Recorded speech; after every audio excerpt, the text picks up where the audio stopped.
Saluton al ciui, mi nomigas Jacobo, kai in citiu fumeto mi parolas pri kiel mi lernis kai lernas Esperanton.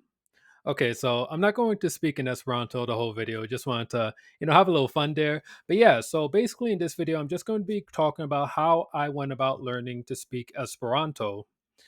So we're going to first dive into the beginning stages, like what I did, like when I was first getting started in Esperanto. So I technically got my start in Esperanto in 2024. That was the first full year when I really focused on Esperanto. But around like the end of 2023, like December 2023, is when I started like getting back into Esperanto. But I got into the swing of things in 2024. So one of the first things that I did when it came to Esperanto was working through the Duolingo course. Now you're going to hear a lot of Esperantists like not recommend Duolingo, or they won't exactly have great things to say about Duolingo. But I do think that it's a pretty decent place to start. Like it helps you get used to the sounds of the languages. It teaches you like a decent amount of words. I believe it's like around 2,500 or something like that.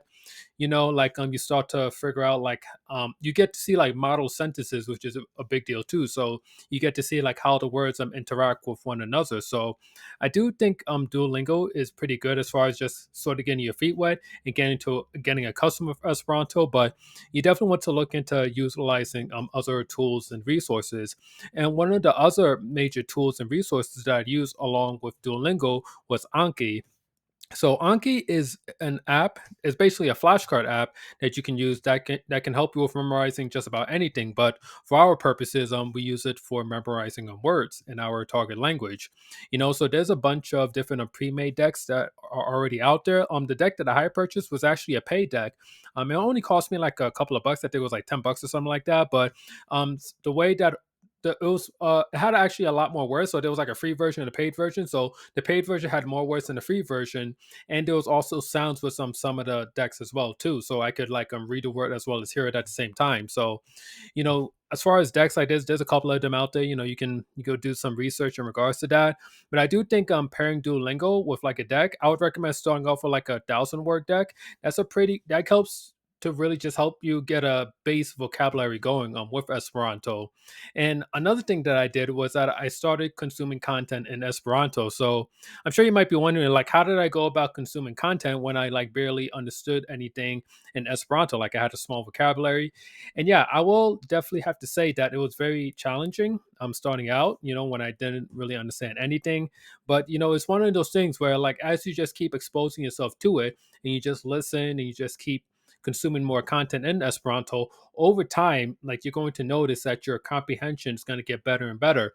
And now I'm at the point where, I can listen to just about anything that I want. I'm in Esperanto. But yes, in the beginning is going to be extremely difficult. So I would recommend, if you're going to take that route as far as immersing, so to speak, or just consuming content in Esperanto, is that you want to first just expect that it's going to be very difficult at first, and just start off slow, like maybe like 10 or 15 minutes. They can build that up to like 30 minutes, an hour, and so on. But definitely I have to say that consuming content, that was probably one of the most helpful things. And this is something that I do to this day, which we'll talk about a little bit later.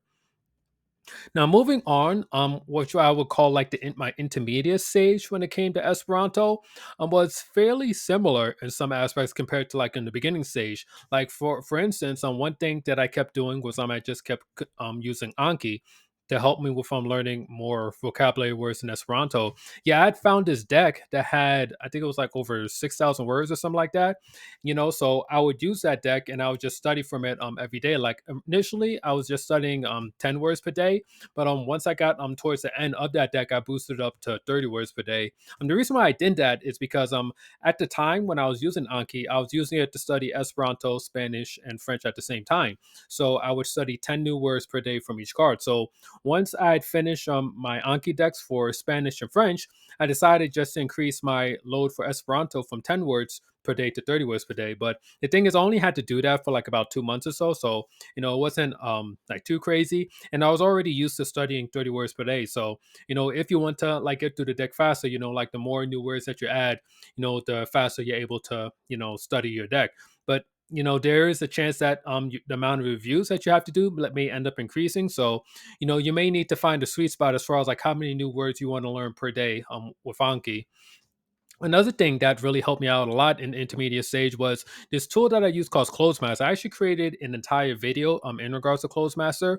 Well, basically, just to give you the nutshell version, Closemaster is a language learning app where you are showed a sentence in your target language, and there's going to be a word that's missing.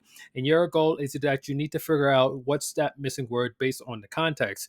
And as you go and you solve more and more of these close tests, you're able to gradually build your vocabulary on autopilot.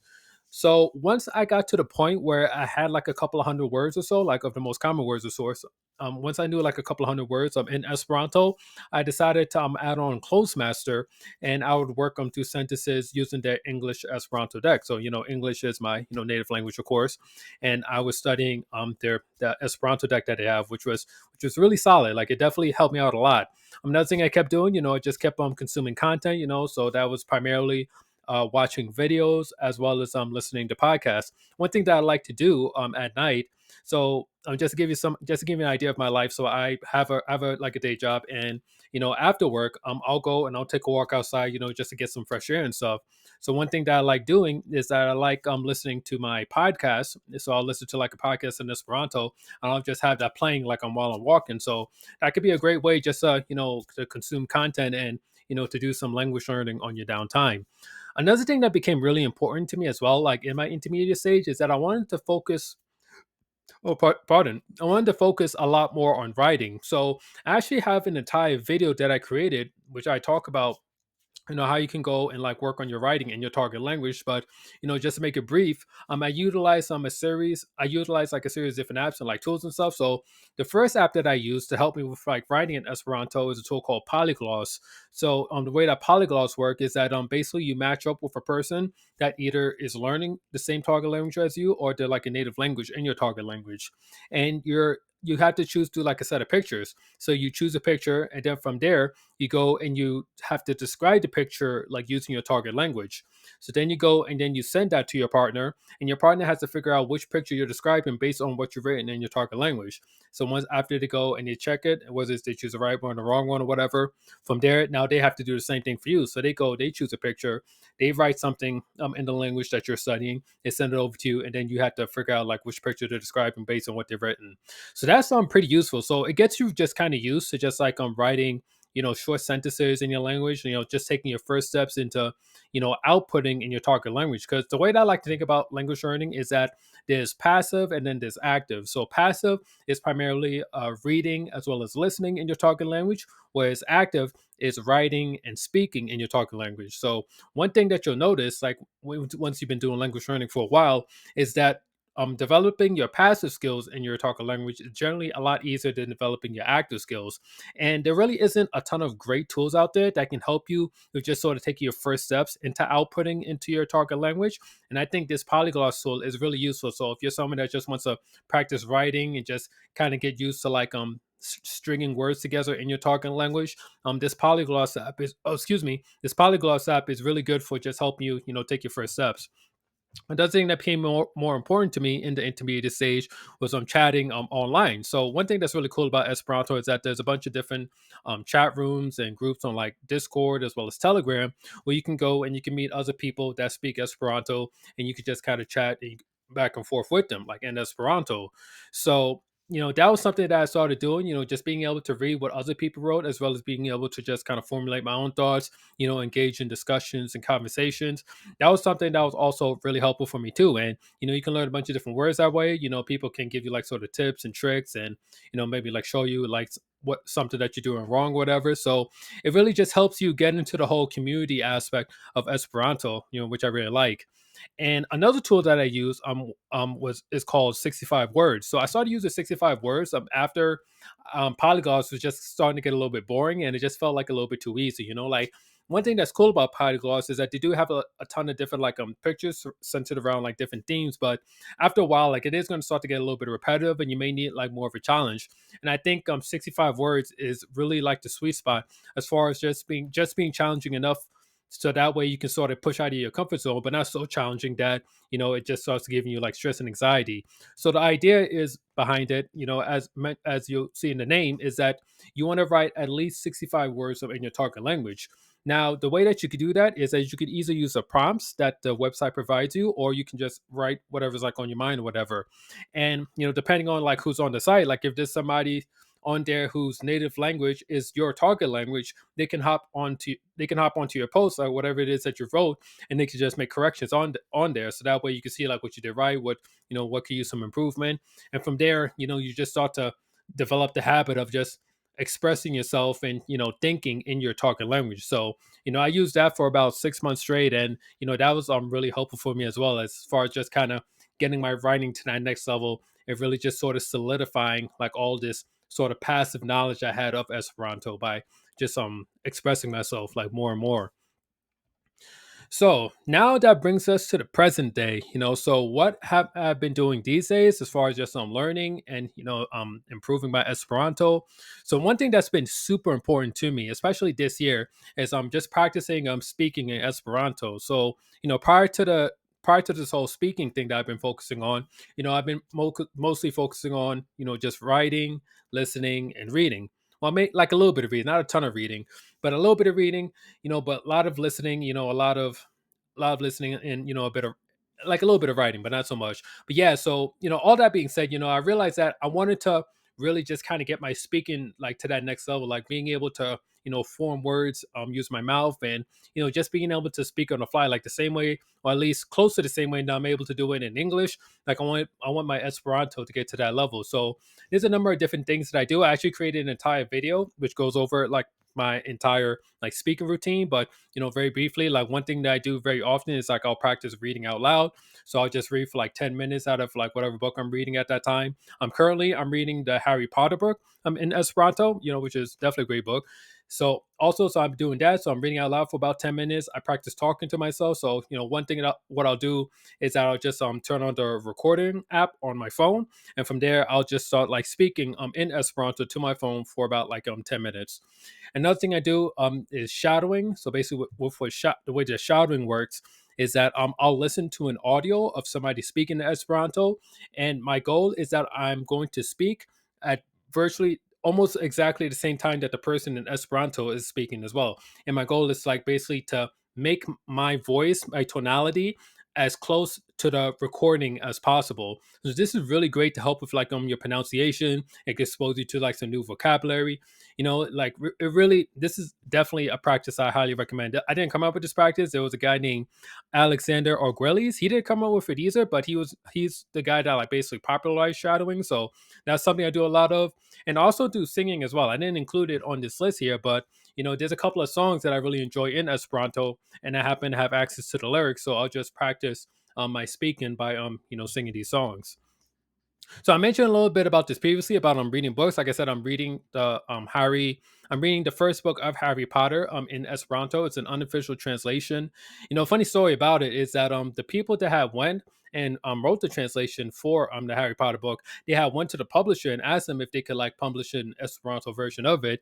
And for some reason they just said no. Like I don't know why they say no, but they wasn't for it. So with that being said, like they already had done like the translation and stuff, so they just went and they've just released the translation for free. So it's actually a very surprising number of books in Esperanto. So like one thing that I've really been just putting a lot more focus on is like, I still like, while I still like watch videos and stuff, I try to put a lot more focus on like I'm reading these days, because reading can expose you to just more words, more grammar. It can expose you to the language in a way that just watching videos by itself can. So reading is super helpful. Like I'm at a point now where there's very few words that I don't understand, because I've been able to build up my vocabulary to a fairly high level. So like in the book that I'm reading, Harry Potter, I think there's maybe like less than a handful of words that I wasn't like too familiar with. And even if you're not like familiar with the word, like if you understand the majority of the words on the page, you could usually like figure out the meaning through context. So that's the level that I'm at right now with my reading. Like I feel really good about that. Oh, excuse me. I'm also still using closed math as well. So In the previous slide, I had mentioned that with Closemaster, I was doing the English to Esperanto, where English is the base language, and Esperanto, being the target language. So I decided to do something a little bit different, where I have Spanish as the base language, and the target language is Esperanto. So now when I'm working through the sentences, instead of seeing like an English translation of the sentence, I see a Spanish translation of the sentence, which is very interesting.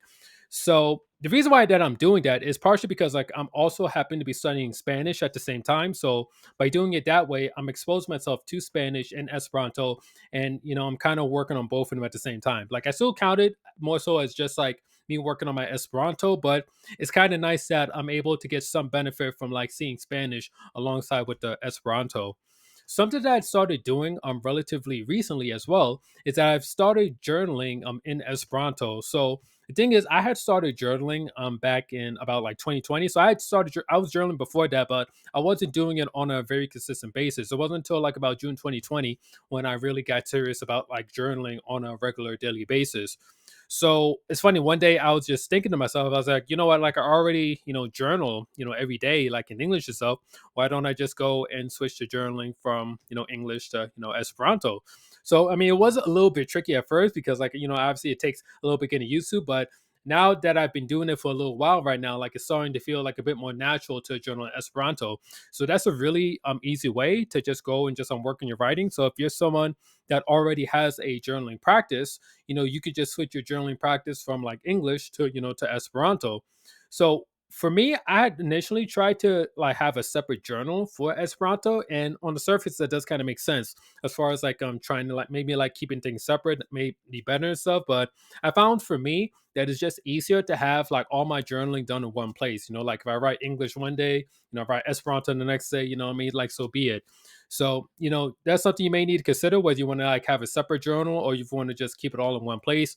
For me, I just rather just keep it all in one place because at the end of the day, like my thoughts are my thoughts, whether I have it in English or Esperanto, or ideally in the future as well, Spanish and French, or whatever other language I decide to learn. So journaling has been cool. I'm still doing the chatting as far as like I'm chatting online. Like on Telegram as well as Discord.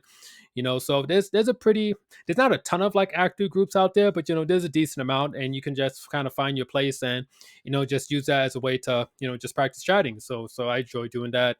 I'm watching videos, still watching videos. At the time that I'm recording this video, I'm actually watching a series on astronomy that's in Esperanto. So I'm like each video is like 45 minutes long, and it's really interesting. Like I'm the person that's teaching the video. His name is Amri Wandel. Like he's a very like famous Esperantist.